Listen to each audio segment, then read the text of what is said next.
Hello, lovelies. Today's cards from the Seasons of the Witch Yule Oracle. The card we have is Feasting, and the bottom of the deck today we have is Merriment. So the last few days, the readings have been pretty intense. They've been pretty, almost step by step kind of idea, and we've gotten to a place where many of you might be asking, now what? How? Now that I know all these things, great, cool, lovely, wonderful. Now what do I do? What do we do next? How do we move forward with this? Well, today's cards and today's message feels like the answer to that.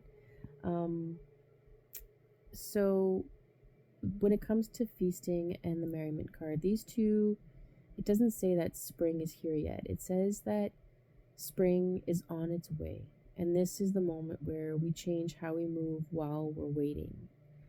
This feasting card is about trusting there is enough right now. Not enough to live the dream yet necessarily, but enough to take the next step without collapsing into scarcity. It's about using the resources you do have today. The time, the energy, the skill, even the resource of having choice.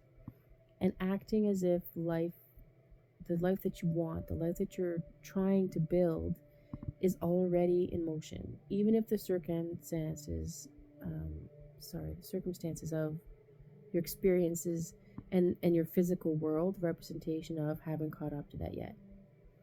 This isn't about like reckless spending or pretending everything is fine.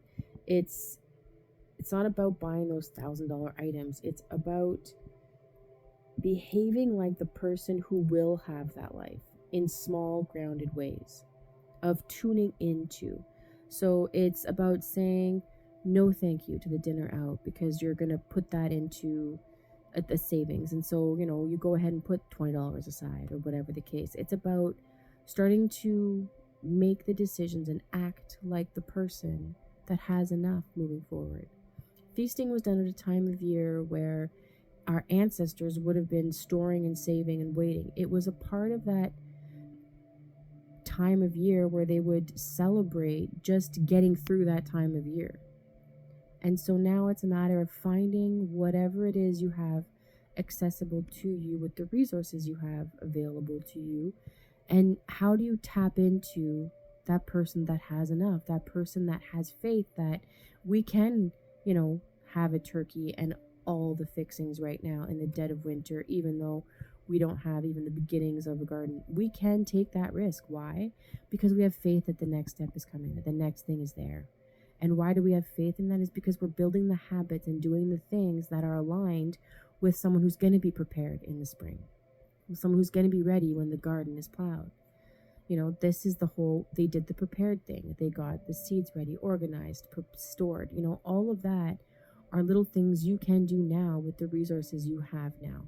So what seeds do you put aside? What things do you do? How would you curate it? You can start with the designing, with the planning, with the organizing. Those are the things that tap you into the frequency of the person you are going to be in the end result of your manifestation. Right now is the idea of moving forward with that faith, that knowing that despite how things may look right now, that you are making the decisions and acting like the person who already has them.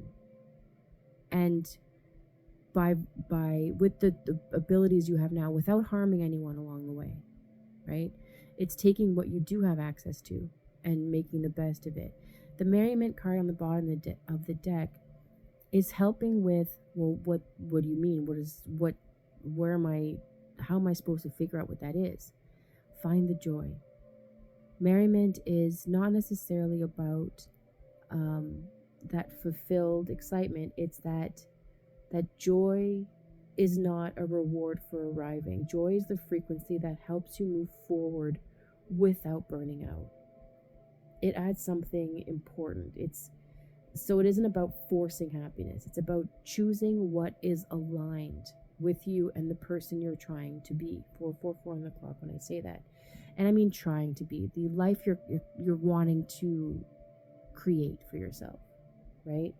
It's sometimes that looks like saying, like I said, saying no to something easy or fun, because what you're choosing instead is aligned with the person you're becoming.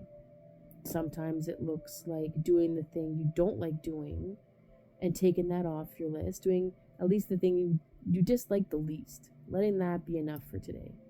That's still changing your frequency and aligning it with the life you're attempting to accomplish, right? Like, saying no to a weekend brunch now allows you to put that money aside, which is something that you need to do to invest and become the person you want to be, which is the person who not only invites others to brunch, but takes them to Paris to do so.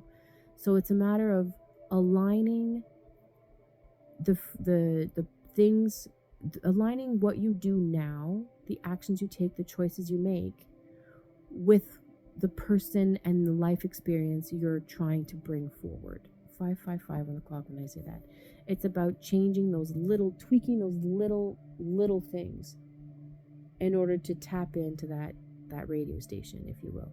And sometimes turning the dial is just a matter of saying no thank you to going out, no thank you to spending money, and putting it somewhere else, investing it in a project or a skill that is going to bring you more money in return. Sometimes it looks like that. Sometimes it's not big, grandiose, because the circumstances you have are not going to accommodate big, grandiose. So do whatever is aligned, and that's where the merriment comes in. But have the faith that whatever step you do choose, because it is aligned in your joy, your happiness, and that faith that it is going to come back to you in return tenfold, right? And having that awareness that each time you choose from that place, even just a little bit, it reinforces abundance instead of this idea of scarcity. Not because your bank account's changed, not because, anything else has changed, but feasting reminds us that the abundance is cyclical. Merriment reminds us that joy is sustainable.